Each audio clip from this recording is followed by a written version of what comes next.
আসসালামু আলাইকুম ওয়া রাহমাতুল্লাহি ওয়া বারাকাতুহু।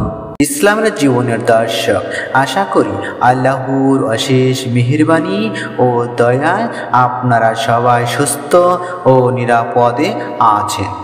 ভাই ও আমার বোনেরা, আমি আজ আলোচনা করব জুম্মাবারে আসর নামাজের পর তিরমিজি শরীফের ছোট্ট একটি দোয়ার আমল নিয়ে ইনশাআল্লাহ। এই ছোট্ট দোয়ার আমলটি যদি আপনারা মনে বিশ্বাস নিয়ে ও তাড়াহুড়া না করে আদবের সহিত জুম্মাবারে আসর নামাজের পর আমল করেন, মহান আল্লাহ আমলকারীর উপর সন্তুষ্টি বা খুশি হয়ে দুইটি পুরস্কার দিবেন ইনশাআল্লাহ। প্রথম পুরস্কারটি হচ্ছে পাপসমূহ ক্ষমা করবেন এবং দ্বিতীয় পুরস্কারটি হলো রিজিকের দরজাগুলো আমলকারীর জন্য খুলে দিবেন। সুবহানাল্লাহ। তো চলুন তিরমিজি শরীফের কার্যকর দোয়াটি জেনে নেই। দোয়াটি হচ্ছে রব্বি গফিরলি জুনুবি ওয়া ফাতালি আবওয়া ফাদলি। দোয়াটির অর্থ হচ্ছে, হে আমার প্রভু, আপনি আমার সব পাপ ক্ষমা করুন, আমার জন্য আপনার রিজিকের দরজাগুলো খুলে দিন। তিরমিজি শরীফের হাদিসের দোয়া। তো চলুন আর দেরি না করে এই কার্যকর দোয়াটির আমল কিভাবে করতে হবে মন দিয়ে শুনুন।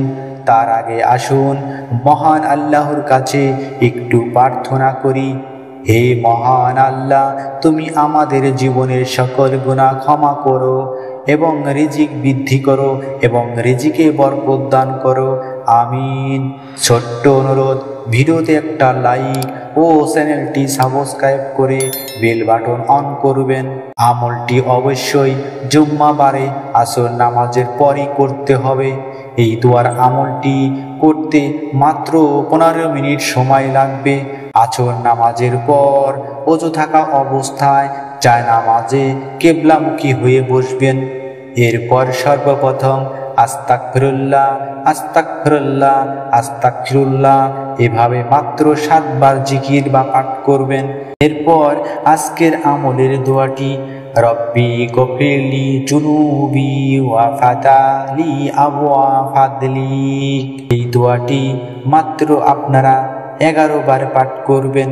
সর্বশেষ রাসূল সাল্লাল্লাহু আলাইহি সাল্লামের উপর দরুদে ইব্রাহিম অথবা যে কোনো একটি দরুদ শরীফ আপনারা 3 বার পাঠ করবেন। তারপর আমলটি শেষ হয়ে গেলে আপনারা বিশ্ব জগতের মালিক রহিম রহমান আল্লাহর কাছে পাপ ক্ষমা করার জন্য এবং রিজিকে বৃদ্ধি পাওয়ার জন্য আল্লাহর কাছে ফরিয়াদ করবেন। আল্লাহ সবার দোয়া ও আমল কবুল করুন, আমিন সুম্মা আমিন। আসসালামু আলাইকুম ওয়া রাহমাতুল্লাহি ওয়া বারাকাতুহু।